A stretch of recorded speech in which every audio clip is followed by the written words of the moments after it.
Meus irmãos, vamos abrir nossas Bíblias nessa linda manhã ensolarada, em Romanos capítulo 3, e nós estaremos fazendo a leitura da palavra do Senhor a partir do versículo 21. Romanos capítulo 3, versículo 21.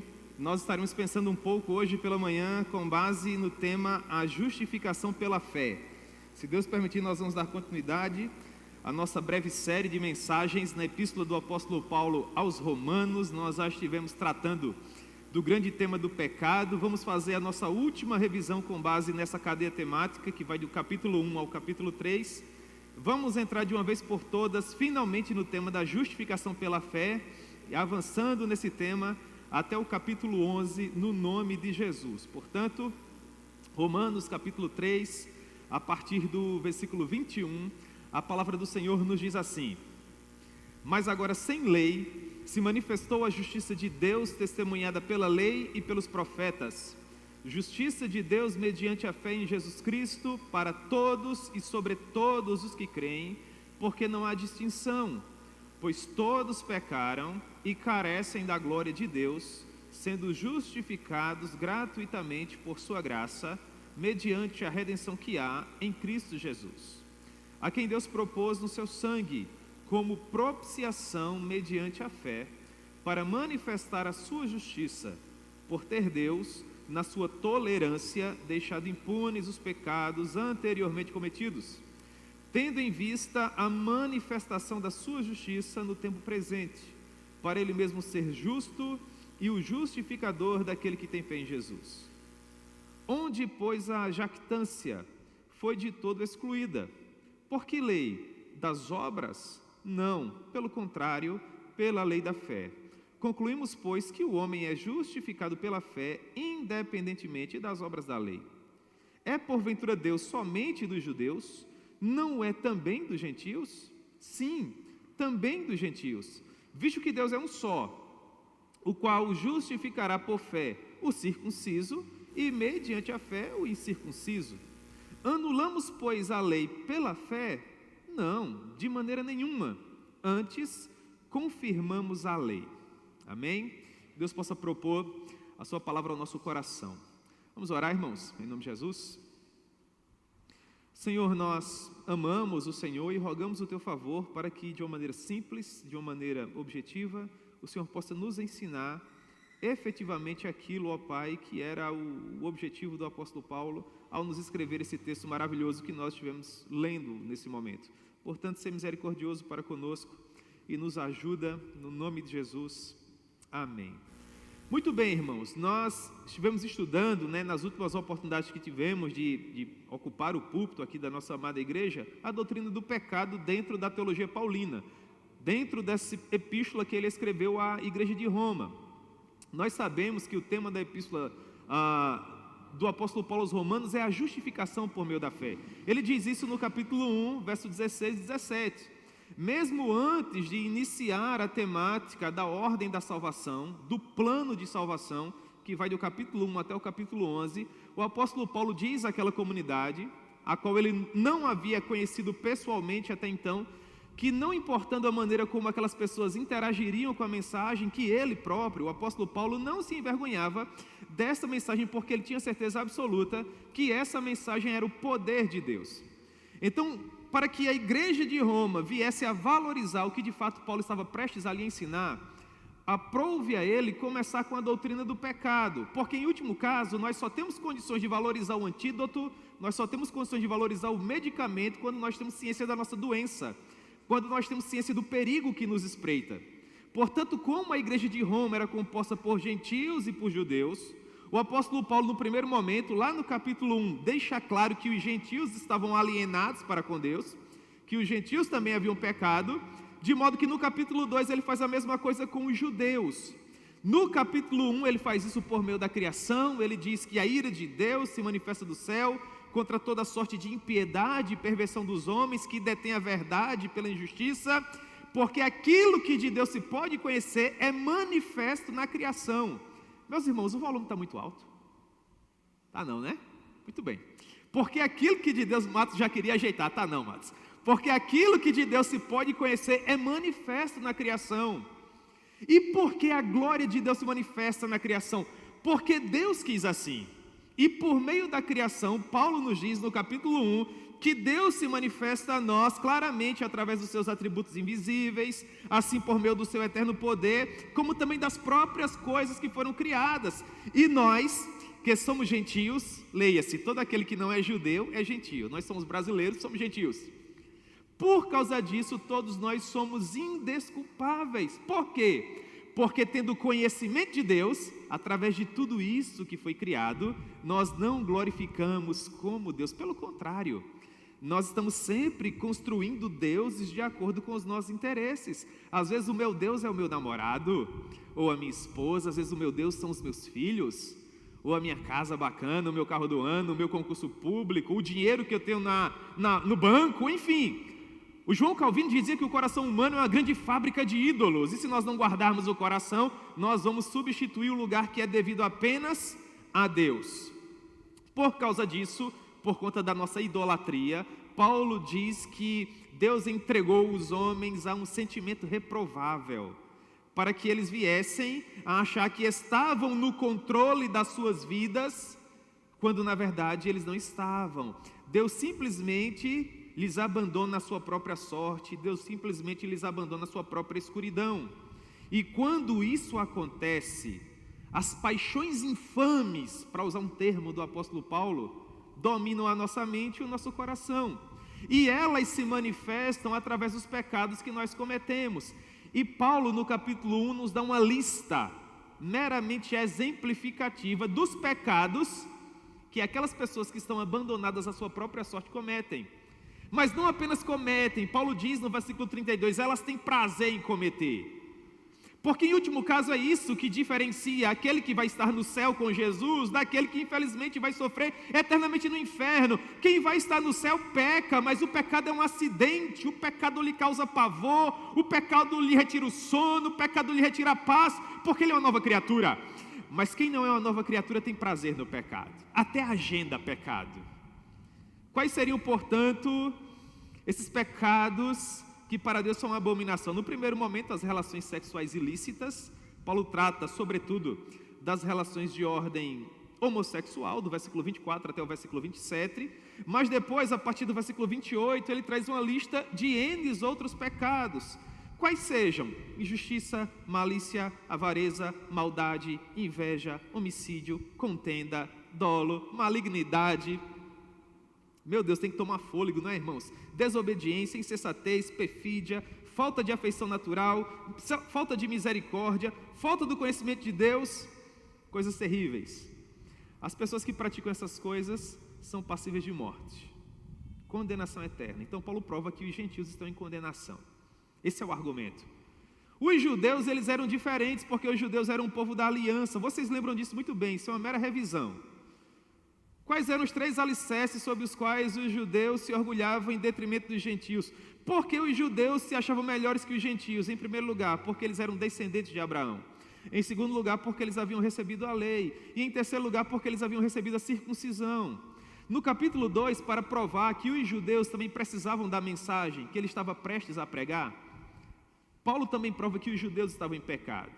Em primeiro lugar, no capítulo 2, versículo 1, atacando a tese de que eles não eram melhores que os demais por descenderem de Abraão, ele diz assim: portanto, vocês são indesculpáveis, porque vocês julgam as outras nações, mas vocês cometem os mesmos pecados que vocês apontam nas outras pessoas. Então, de que adianta vocês serem filhos de Abraão se vocês se comportam como gentios? A primeira tese cai por terra. Depois, no capítulo 2, no verso 23 e 24, Paulo diz assim: vocês se gloriam na lei, mas desonram a Deus pela transgressão da lei. Assim como está escrito, o nome de Deus é blasfemado entre os gentios por vossa causa. Perceba, os judeus, eles se orgulhavam de serem vistos como os guias dos cegos, luz daqueles que se encontravam em trevas, instrutores de ignorantes, mestres de crianças, tendo na lei e na sabedoria toda a formosura. No entanto, eles diziam: vocês não podem adulterar, mas adulteram. Vocês não podem roubar, mas roubavam. Vocês não podem ser idólatras, mas eles eram idólatras. Então Paulo diz: vocês conheciam meramente a lei estava na mente de vocês, mas não lhes afetava o coração. E por causa disso o nome de Deus era blasfemado. Por quê? Porque os gentios olhavam para vocês e não viam nenhum referencial. Eu lembro que na época que nós estudamos o capítulo 2, que eu fiz até uma aplicação, eu disse, isso acontece muito na vida daqueles evangélicos que não dão um bom testemunho. Os ímpios olham para eles e falam assim, se um dia eu me converter, eu não quero ser como o fulaninho, porque o fulaninho disse que é crente, mas a vida dele é uma lástima. Se encaixa aqui. A segunda tese cai por terra. Aí vem a terceira, da circuncisão. Paulo diz no capítulo 2, versículo 28, não é judeu aquele que o é apenas exteriormente, ou seja, na circuncisão, naquela cirurgia exterior.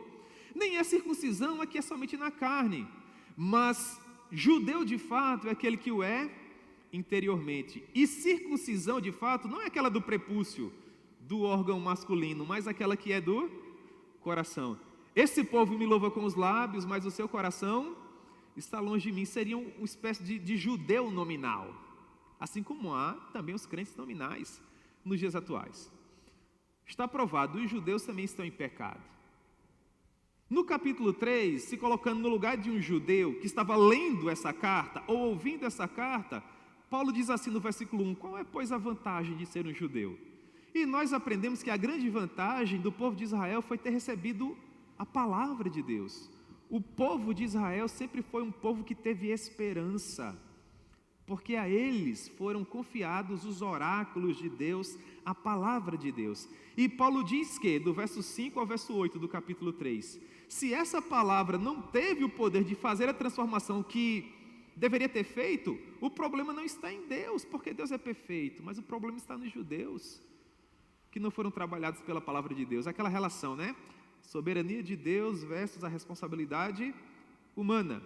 No versículo 9, Paulo arremata o argumento tanto do capítulo 1 como do capítulo 3. A ambição dele, nesses 3 capítulos, era provar que todos os seres humanos pecaram. Não há ninguém que não tenha pelo menos um pecado, até porque nós aprendemos, nós já nascemos com o pecado de Adão. Mas sobre o pecado de Adão, nós colocamos todos os dias o nosso próprio pecado. Querendo provar isso, Paulo diz no versículo 9 do capítulo 3, que se conclui, temos nós qualquer vantagem, ou seja, há alguma vantagem em ser judeu? E ele responde, não, de maneira nenhuma. Por quê? Porque nós já temos provado, aonde? No capítulo 1 e no capítulo 2, que todos, esse todos, engloba todo o gênero humano, desde Adão, que foi o primeiro homem, até o último ser humano que vai nascer sobre a face da terra. Todos, tanto judeus como gentios, estão debaixo de pecado. Paulo agora vai fazer uma série de citação dos Salmos e de Isaías para provar isso. E o que ele diz? Assim como está escrito, não há um justo, não há um sequer, não há quem entenda, não há quem busque a Deus, todos pecaram, a uma se fizeram inúteis, não há ninguém que sempre faça o bem e que nunca peque. Para concluir o argumento, ele levanta a tese da lei. Porque nós aprendemos lá no livro de Levítico que aquele que cumprir a lei, por intermédio da lei, poderá encontrar salvação. Só que, quando Deus nos entregou a lei, através do seu servo Moisés, Deus estabeleceu um patamar tão elevado, mas tão elevado, que não há qualquer ser humano santo o suficiente para cumprir a lei. É isso que Paulo nos diz nos versos 19 e 20. No verso 19 ele diz que tudo o que a lei diz, aos que vivem na lei o diz, para que se cale toda a boca e todo mundo seja culpável perante Deus. Visto que, versículo 20, ninguém será justificado diante dele por obras da lei. Qual, portanto, o objetivo da lei? O objetivo da lei não é salvar você, pecador. O objetivo da lei é provar que você é pecador. É mostrar para você que se você se apresentar, ser um bom advogado perante o tribunal de Deus, que você vai estar perdido. Porque no momento que Deus começar a julgar você, conforme a inteligência do livro de Apocalipse, a própria criação vai tentar desaparecer, tamanha vai ser a santidade de Deus e a vergonha do homem. E os pecadores naquele momento rogarão a Deus para que as montanhas caiam sobre eles, para que de certa forma exista algo entre eles e a santidade de Deus. Imagine você, o Himalaia, o Monte Everest sobre você, não é? Isso não é possível. O objetivo da lei é provar que nós somos pecadores, réus de condenação eterna, condenados a um local de tormento e dor, onde o fogo nunca se apaga e o bicho nunca morre. E nós aprendemos, quando estudávamos hamartiologia, doutrina do pecado, em Romanos, que esses 3 capítulos de fato devem ser chocantes. Esses 3 capítulos devem retirar a nossa paz. Esses 3 capítulos devem retirar de nós toda a falsa segurança, para que nós venhamos a compreender de uma vez por todas que sem Jesus nós não somos nada, de que não há jeitinho brasileiro, de que Deus não faz acordos. Não, irmãos, Ele é santo e santo e santo, e a palavra dele diz que aquele que pecar, esse morrerá, porque o salário do pecado é a morte. Portanto, nós estamos partindo para um dia nos encontrarmos perante o trono da glória de Deus, sabendo qual será a nossa sentença. E a nossa sentença não será outra, senão condenação. Então, nesse momento, nós ficamos em pavor.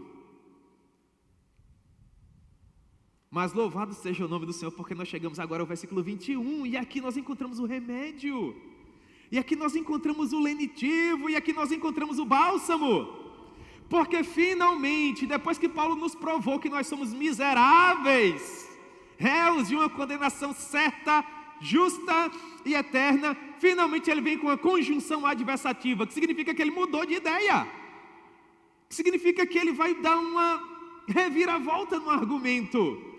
Então no versículo 21 ele diz assim: mas, porém, todavia, contudo, entretanto, agora sem lei se manifestou a justiça de Deus, testemunhada pela lei e pelos profetas. Justiça de Deus mediante a fé em Jesus Cristo para todos e sobre todos os que creem, porque não há distinção. Olha o argumento dos 3 capítulos iniciais só no versículo 23. Olha como o versículo 23 agora tem outras cores, quando Paulo diz assim: pois todos e destituídos estão da glória. Aí você fala, é verdade, todos pecaram e destituídos estão da glória de Deus. Mas o que significa esse mais agora sem lei? Se manifestou a justiça de Deus testificada pela lei e pelos profetas. Nós aprendemos que a lei não tem o poder de nos salvar, e quando eu digo a lei, eu me refiro aos 10 mandamentos, que nós tínhamos que cumprir. Nós não somos salvos pelos mandamentos, é isso que Paulo diz, mas agora sem lei, ou seja, no sentido de que a lei apenas serviu para mostrar que ninguém seria salvo por meio dela. A lei na forma de mandamento, a lei que simplesmente nos constrange as obras, em nada contribui para a nossa salvação. Ou seja, nós somos completamente culpados. A obrigação de Deus, se formos levar em consideração a lei, seria tão somente nos condenar. É isso que ele deveria fazer. É isso que a lei lhe obrigava a fazer. Perceba, Provérbios 17:15. O que justifica o ímpio e o que condena o justo são abomináveis ao Senhor.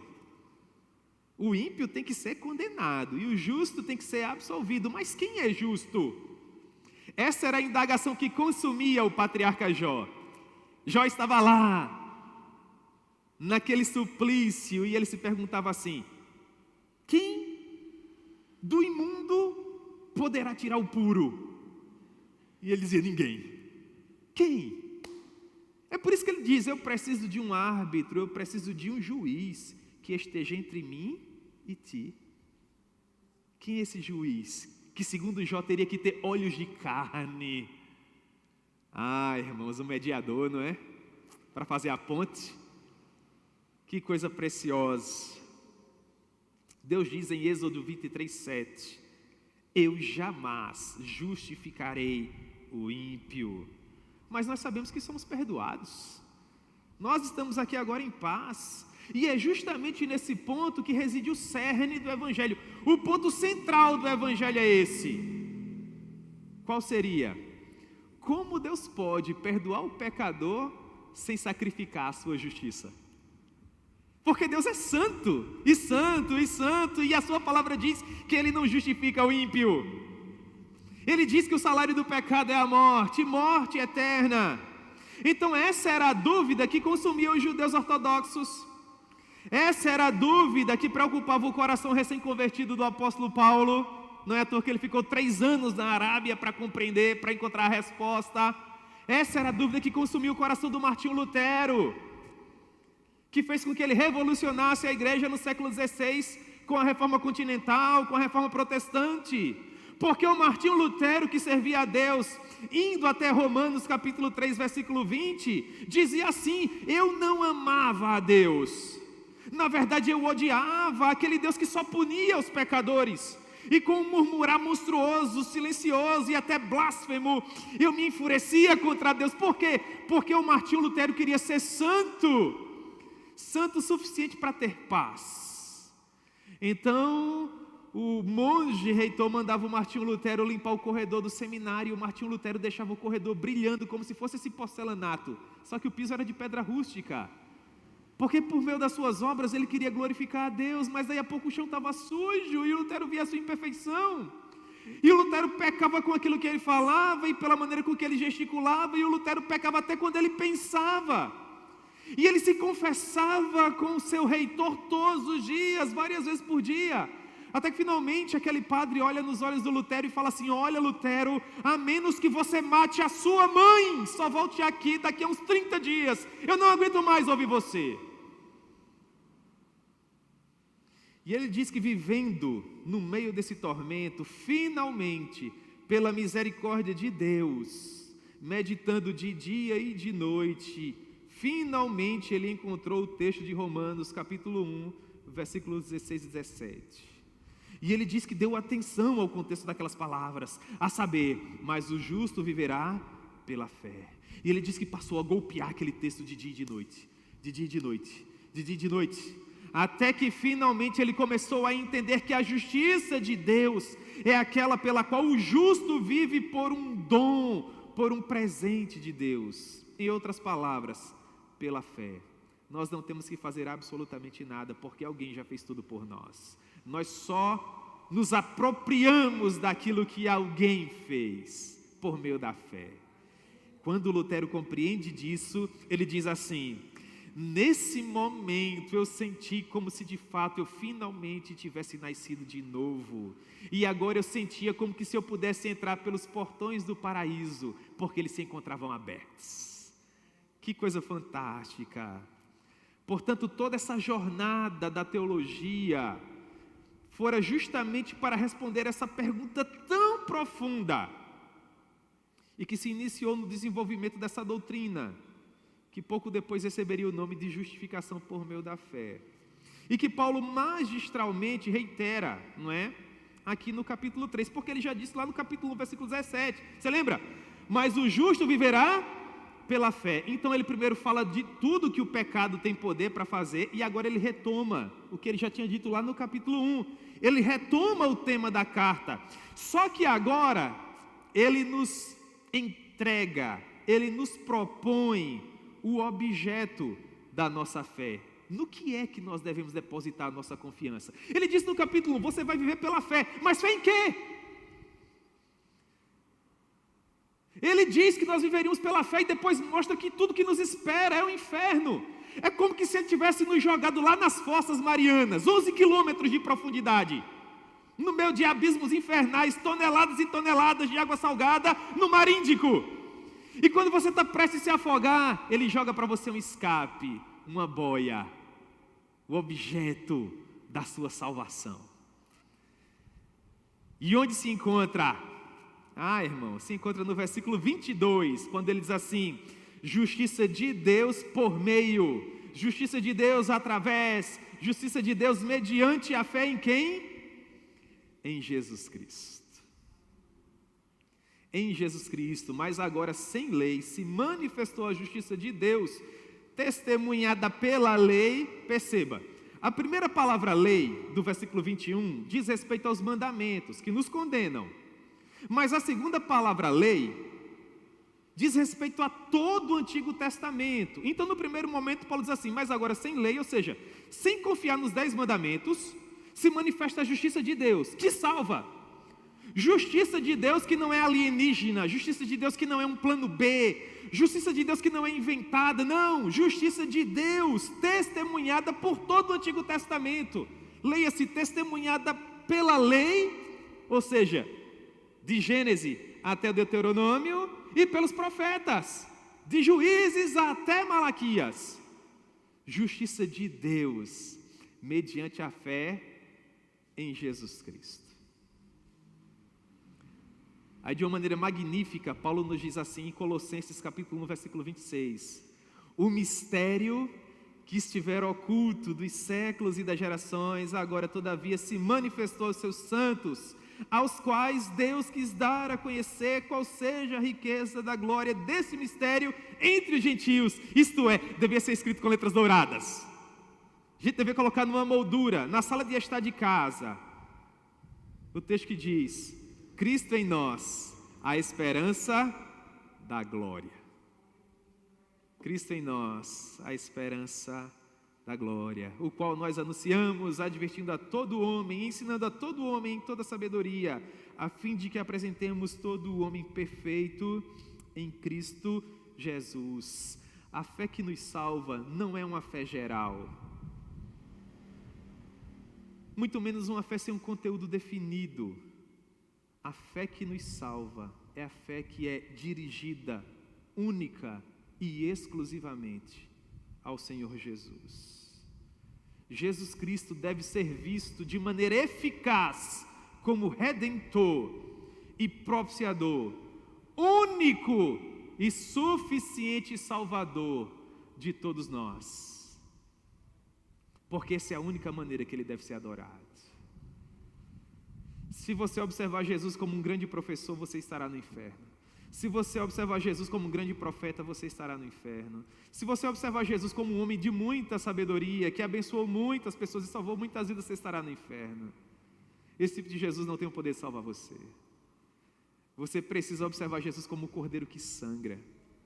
Você precisa observar Jesus com as mãos e os pés transfixados, com o seu lado depauperado pela lança do pretor romano. Você precisa enxergar aquela poça de sangue que ficou aos pés da cruz, quando finalmente, desde as 9 horas da manhã até as 3 horas da tarde, Ele sangrou por você. Porque o Cristo que de fato é glorificado é o Cristo que sangra na cruz.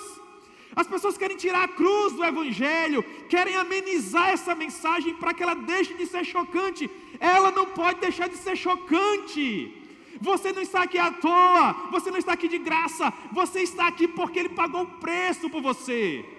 Cada chute, cada soco, toda aquela humilhação, irmãos, não foi o plano B de Deus, não, foi a ira dEle sendo descarregada, porque Ele é santo, e Ele acumulou aquilo por milênios, até que finalmente o objeto da nossa salvação se transformou também no objeto da ira dEle. E para conviver com você por toda a eternidade e poder perdoar você, Ele descarregou no Filho dEle tudo que Ele tinha contra você. Mediante a fé em Jesus Cristo. Você deve observá-lo dessa maneira. Pastor, eu compreendi. Toda a ira de Deus foi descarregada em Jesus. E Ele sangrou no meu lugar. Mas como é que eu me aproprio disso? Essa era a minha dúvida quando eu estava lá no seminário. Eu queria pegar na doutrina. Os irmãos compreendem? Eu ouvia, eu compreendia, é a cruz, é o sangue, mas como é que essa coisa acontece? Como é que isso implica na minha vida? Eu queria detalhes. E aí o pessoal me ensinou Romanos capítulo 3, não é? Como é que nós somos justificados? Ora, versículo 24. Sendo justificados gratuitamente por sua graça, mediante a redenção que há em Cristo Jesus. Nós vamos estudar palavra por palavra, só aqui nesse versículo 24, nós avançamos um pouco e depois voltamos. Paulo diz assim, em primeiro lugar, justificando. O que nós precisamos aprender com base nessa palavra? Não são todos os que são justificados, e sim aqueles que exercem fé salvífica. Porque até os demônios acreditam em Jesus, viu, irmãos? É a teologia de Tiago? Os demônios creem tanto que, lembra do Gadareno? Estava lá uma legião de demônios prostrados, dizendo, mas tu és o Filho de Deus e veio antes da hora. Eles se referiam ao julgamento, ao ocaso, ao juízo final. Já queres nos lançar lá no abismo? Jesus, cala a boca. Cala a boca. Poderoso, né, irmãos? Fé salvífica é a fé que é depositada em Jesus. Porque todo ser humano tem fé, mas só há um tipo de fé que salva, é a fé que é levada a Ele. É aquela fé que faz com que a justificação se torne para nós um ato gracioso de Deus, por meio do qual, com base unicamente na obra mediadora efetuada por Cristo Jesus, Deus declara justo o pecador. E esse aceita o veredito de Deus com o coração crente. Em outras palavras, você ainda é pecador, meu irmão. Eu ainda sou pecador. Mas Deus nos imputa a justiça de Cristo. Como é que isso acontece? Cristo deposita o mérito dele na nossa conta e nós lançamos sobre Cristo os nossos pecados. Cristo permanece santo porque ele nunca pecou. Os nossos pecados para ele não maculam em nada a sua santidade, mas a justiça dele sobre nós faz toda a diferença. Aí Martinho Lutero diz assim: portanto, meu querido irmão, aprenda a Cristo e o aprenda crucificado. Aprenda a orar a Ele, perdendo toda a esperança vã em você mesmo, e diga com toda a força do seu coração. Eu acho isso tão lindo, irmãos. Eu fiz um quadro e coloquei lá em casa. Tu, Senhor, és a minha justiça e eu sou o teu pecado. Tomaste sobre ti mesmo aquilo que não eras e me destes o que eu não sou. Santo e pecador ao mesmo tempo. Eu sou pecador, irmãos, porque peco. Provavelmente hoje ainda vou pecar, mas santo porque Deus já me perdoou. Ele perdoou os pecados que eu já cometi, que eu estou cometendo e ainda aqueles que eu vou. E Paulo diz: esse amor, de fato, nos constrange. Isso é a justiça de Deus, amém? Justiça de Deus que nos é oferecida porque nós pagamos. Quem aqui tinha dinheiro para pagar isso? Um advogado como esse. Justiça de Deus que é gratuita, ou seja, sem qualquer participação por parte de quem recebe, ou seja, sem qualquer mérito humano. Paulo em Efésios capítulo 2 assim: porque pela graça sois salvos por meio da fé. Isso não vem de vós, mas é um dom de Deus. Eu não sei porque Deus amou tanto vocês, mas Ele amou. Amou antes da fundação do mundo. Antes de criar qualquer de vocês, Ele já lhes amava. Portanto, a salvação é somente pela graça, por meio da fé. Toda obra de salvação pertence apenas e exclusivamente a Deus. E a beleza do Evangelho reside no fato de que essa salvação é gratuita. No sentido de que outra pessoa é quem paga o preço por você. Então você se pergunta: ora, se o homem não pode pagar e Deus não dispensa o pagamento, quem é que paga? Você pode pagar, meu irmão? Não, você não pode. Nem a moeda você tem. Eu também não posso. Para nós é impossível pagar, porque nós estamos aqui na terra e Deus está lá no céu. A moeda que aplaca a ira de Deus não é humana. Porque se fosse, seria corrompida, corruptível. Porque tudo foi contaminado pelo pecado. Na queda do homem, tudo caiu. A flor que desabrocha agora e que nos encanta com sua beleza é imperfeita, se comparada à perfeição de Deus. O pôr do sol, as ondas do mar quebrando, tudo foi contaminado. O que nós poderíamos oferecer a Deus que Ele não tivesse e precisasse, para que finalmente Ele nos perdoasse e abrisse a porta da sua casa para nós? Nós precisávamos de remissão. O que significa remir? Significa libertar o escravo, porque ele não pode libertar-se sozinho, pagando a moeda que o proprietário propusesse, para depois simplesmente colocá-lo em liberdade. Isso é remir.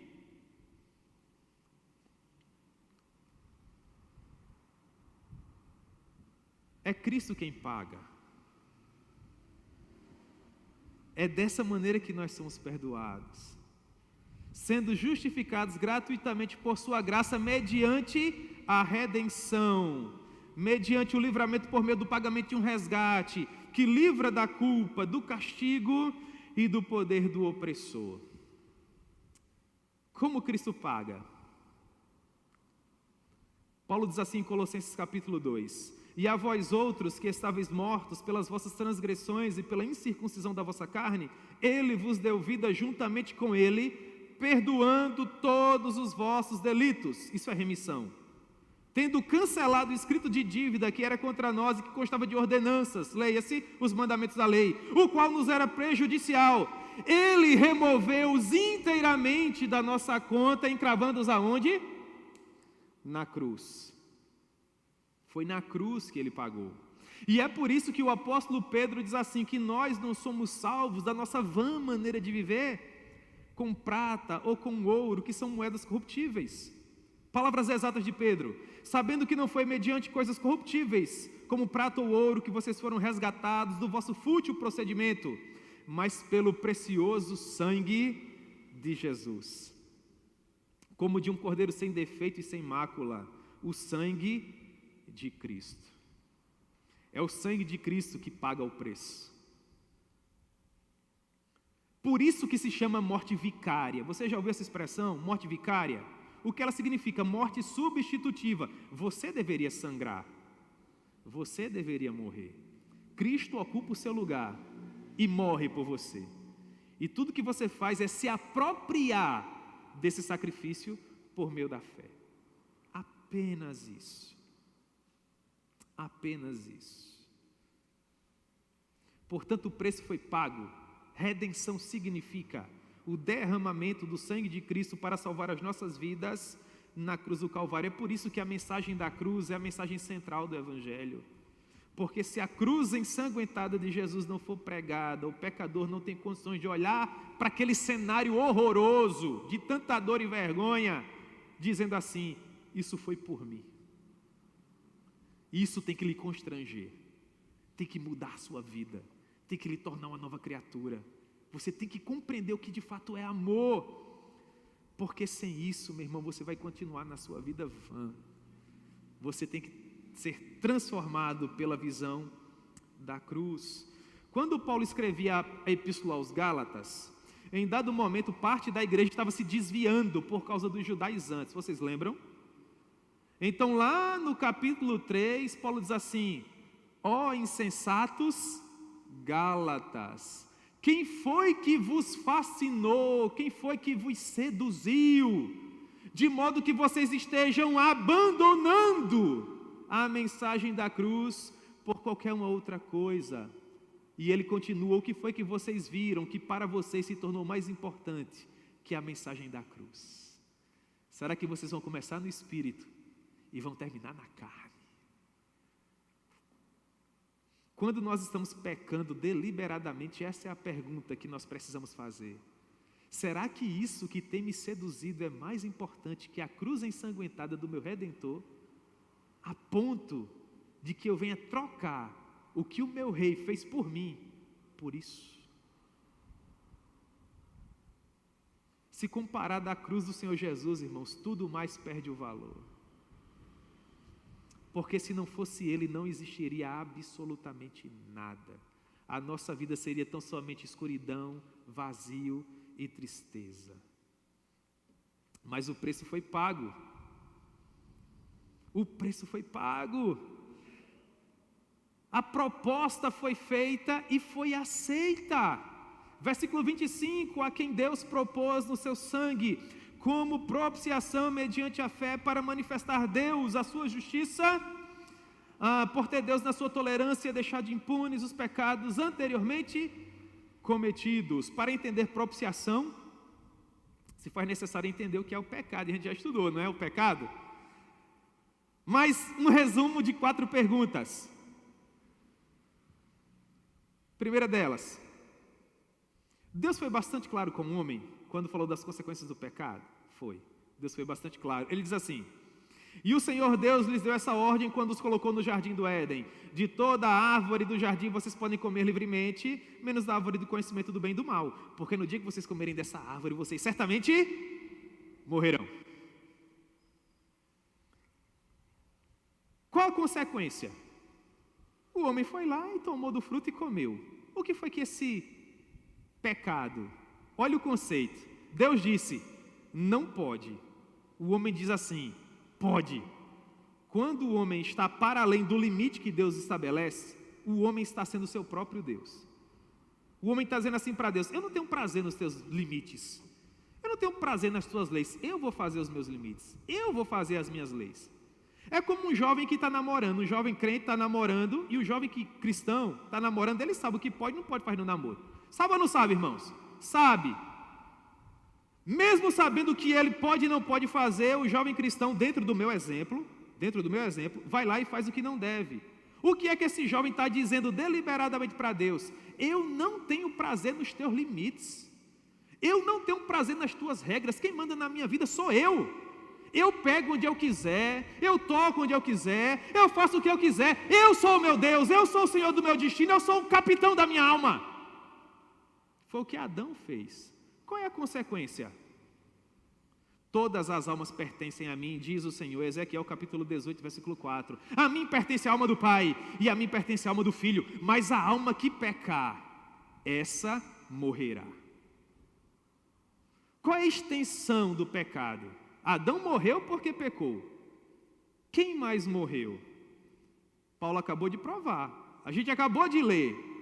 Pois todos e destituídos estão da glória. Lembra daquela continha que eu fiz? Você nasce com o pecado de Adão, é o seu primeiro pecado.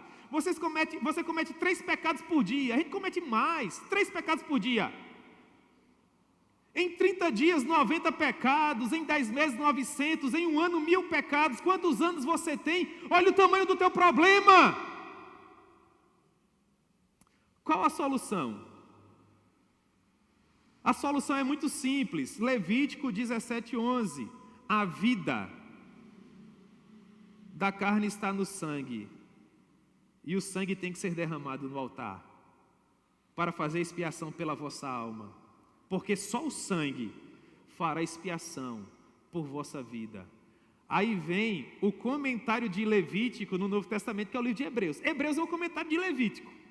O que é que está escrito em Hebreus capítulo 9, versículo 22? Sem derramamento de sangue não há perdão de pecados. Por quê? Porque quem pecou tem que morrer. Deus não pode ser contra a sua palavra, porque Ele é Deus, Ele não se contradiz. O pecador tem que morrer. E é justamente aqui que reside toda a beleza da morte de Jesus.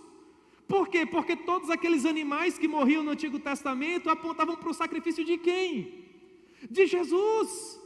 Não é à toa que lá em Hebreus capítulo 9 está escrito assim: é impossível que o sangue de touros e de cordeiros remova os pecados dos homens. Por quê? Era um sacrifício precário. O cordeirinho morria hoje, o rapaz desejava a mulher que não pertencia a ele amanhã, tinha que matar outro cordeiro, e matar outro cordeiro, e matar outro cordeiro 3 vezes por dia, irmãos. É sangue demais, sim ou não?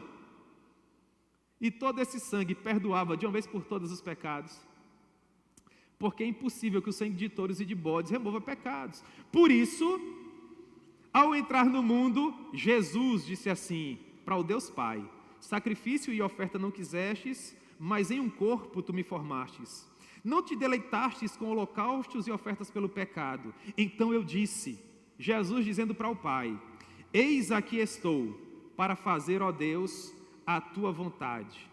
Depois de dizer, como acima, sacrifícios e ofertas não quisestes, nem holocaustos como oblações pelo pecado, nem com isto te deleitastes, então Jesus acrescentou: eis aqui estou, ó Deus, para fazer a tua vontade. Remove o primeiro para estabelecer o segundo. O que é que Jesus está dizendo? Pai, retira o sangue dos touros e dos bodes que são precários, que são paliativos, e no lugar coloca o meu sangue, porque eu sou o Cordeiro de Deus que retira o pecado do mundo. Um sacrifício finalmente perfeito, feito uma vez e de uma vez por todas. Então voltemos à pergunta: como Deus pode perdoar o ímpio sem sacrificar a sua justiça, sem pôr de lado as exigências da lei? Resposta, versículo 25, no sangue do Filho. Olha como Paulo diz: a quem Deus propôs no seu sangue como propiciação. Quem é que está propondo o sacrifício? É um sacerdote humano? Não, é Deus quem propõe no seu sangue como propiciação. O que era propiciar no Antigo Testamento? Era quando o sacerdote vinha com o sangue do cordeiro e derramava sobre a tampa da Arca da Aliança, chamada propiciatório, para aplacar a ira de Deus. Porque quando o sangue estava sendo derramado, a justiça estava sendo satisfeita, porque alguém tinha morrido. Só que isso não era suficiente, até que, como nós acabamos de aprender, vem Jesus e sangra em nosso lugar. E quando isso acontece, o perdão finalmente é perfeito, porque Jesus não tinha nenhum pecado. Quem propôs o sangue era perfeito, o Deus Pai. O sangue que foi derramado era o sangue também de um ser perfeito, que era do Deus Filho. Agora, finalmente, a imperfeição humana havia sido afastada. E finalmente a santa e justa ira de Deus havia sido satisfeita. Então Paulo diz no versículo 26, tendo em vista a manifestação da sua justiça no tempo presente, para ele mesmo ser o justo e o justificador daquele que tem fé em Jesus. Esses dois verbos são importantes. O justo, o tempo verbal está dizendo, é quem sofre a ação. Quem é o justo? É Deus. E quem é o justificador? Quem é que comete a ação? É o próprio Deus também. Para Ele mesmo ser ao mesmo tempo o sacrifício e o sacerdote. Uma figura muito interessante, muito próxima, é quando Abraão estava prestes a matar Isaac. Vocês lembram? Gênesis capítulo 22. Abraão levanta bem alto a mão para matar o próprio filho, e a voz brada do céu, não faça nenhum mal, garoto, porque eu sei que o teu coração agora é íntegro perante mim. Aí Abraão, em 1 segundo desamarra o menino. Eu tinha gastado menos que 1 segundo para soltar Davi. Aí quando Abraão olha para o lado, o que é que ele vê, irmãos? Quem ele vê? Isso é morte vicária, isso é morte substitutiva. O que é que o cordeiro tem a ver, irmãos? Tem nada, e tem tudo. E Abraão coloca lá o cordeirinho no lugar, e levanta bem alto a mão. Tem alguma outra voz para dizer, não faça mais isso? Porque não tem ninguém maior que Deus. Abraão tinha alguém maior que ele. É muito forte o pensamento que diz, se possível, Pai, passa de mim esse cálice. E o Pai diz, não é possível, só você é o caminho. E ele responde, então seja feita a tua vontade. Você não tem ideia do que é obediência. Ninguém aqui quer morrer, porque a eternidade foi colocada nos nossos corações. Mas houve um ser humano que há 2000 anos atrás já nasceu com a missão de morrer. Nós vamos morrer se essa for a vontade de Deus, porque nós merecemos, irmãos. O salário do pecado é a morte. Ele não merecia, mas ele escolheu morrer. Ele escolheu morrer. Por ter Deus, na sua tolerância, deixado impunes os pecados anteriormente cometidos. Será que Deus, só enviando Jesus há 2000 anos atrás, perdoou os pecados das pessoas que viveram antes? Pelo contrário, Paulo diz que Deus foi longânimo, desejando que todos viessem a encontrar salvação por meio do sacrifício de Jesus. Os que viveram no Antigo Testamento são salvos olhando para frente, para a promessa de que Ele viria. Nós que estamos aqui no século 21 somos salvos olhando para trás, acreditando na promessa que Ele já veio. Mas todos os seres humanos são salvos por um único caminho, a saber, o Senhor Jesus. Vocês compreenderam? Agora volta para o versículo 24 e vê se ele não tem outra conotação. Justificados gratuitamente. Você consegue imaginar isso? Deus nos imputa a sua justiça. Pastor, explique uma última vez, para eu entender de uma vez por todas. É muito simples. Jesus tinha pecados, mas ele morreu. Então 1 Coríntios capítulo 15, versículo 55, vai lá a morte para ter domínio sobre ele. Não é? Opa, morreu mais um ser humano. Se morreu tem pecado, se tem pecado me pertence. A morte nos dominava. Quando a morte olha para Jesus, quantos pecados ela encontra? Nenhum. Aí Jesus olha nos olhos da morte. 1 Coríntios 15, 55. Onde está a morte? A tua vitória. Onde está o inferno? O teu galardão. Tragada foi a morte na vitória de Cristo Jesus. Agora nós temos um problema. Jesus não merecia morrer, mas morreu. Aí o que a gente faz agora? Pede desculpa a ele? É isso? Não. Agora é ele quem ressuscita e fala assim: eu não merecia pagar o preço, mas paguei. O que significa dizer que eu tenho crédito? Sim ou não? Sim. Então, Pai, deposita na conta de Gracione, e de Aloísio, e de Rita, e de Rony, e de Angélica, e de Jorge, e de Alexandre, e de Francimar, e de Fabrício. Irmãos, isso é muito bonito. O que é isso? Imputação. O credor diz: eu quero que me pague. E o que tem crédito diz: eu pago o de fulano, o de fulano e o de fulano. E ele faz isso como? Gratuitamente. E o que a gente faz para merecer? Nada. Por quê? Gratuitamente por meio da sua graça. O que é graça? É favor imerecido. Compreenderam agora? Sim ou não? Muito bem. Olha para o versículo 27. E aqui nós encerramos. Onde, pois, a jactância? Irmãos, eu já falei 45 minutos. Até agora, o homem participou de que forma aqui? Qual foi a parte do homem até agora? Nenhuma. Aí por isso Paulo diz assim: onde é que fica o orgulho do homem? Onde, pois, a jactância? E ele próprio responde: foi de todo excluída. O homem não fez absolutamente nada, o homem não tem do que se orgulhar. O homem não participa da salvação. A salvação é uma obra exclusiva de Deus. Onde, pois, a jactância? Foi de todo excluída. Por que lei? Das obras? Não. Pelo contrário, pela lei da fé. Aí agora Paulo une os dois argumentos, Romanos 1,17 com Romanos 3,28. Concluímos, pois, que o homem é justificado por meio da fé. É como se ele dissesse: vocês compreenderam, Romanos? O justo viverá pela fé. Aí ele mostra todo o caminho do pecado que o pecado cometeu. Mostra que nós estaríamos condenados. Até que finalmente ele vem com remédio. Então o versículo 28 é como se ele dissesse: vocês compreenderam?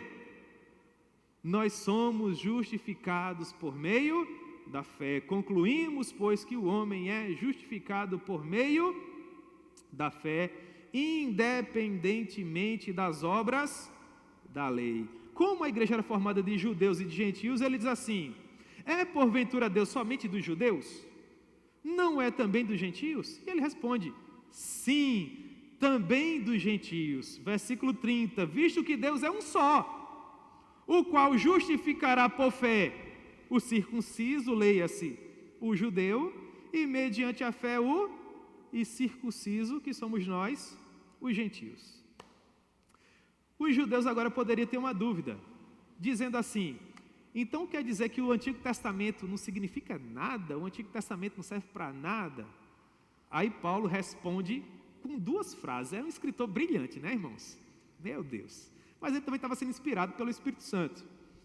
Então Paulo diz assim: nós anulamos a lei pela fé, ou seja, tudo que foi nos ensinado no Antigo Testamento cai por terra? Aí Paulo próprio responde: não, de maneira nenhuma.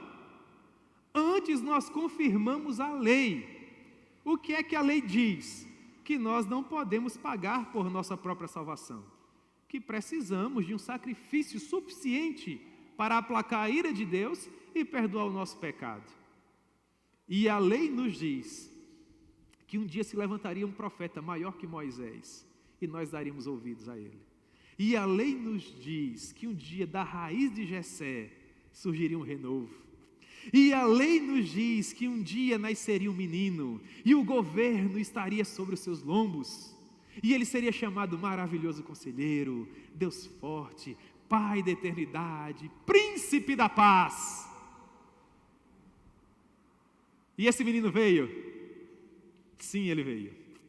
E quando ele veio, a terra que estava aflita, terra de Zebulon e de Naphtali, não passou mais a continuar na escuridão, porque aquela região que habitava o vale da sombra da morte foi abençoada pela luz. Luz que vindo ao mundo iluminou a todo homem, e todo aquele que invocar o nome dele será salvo.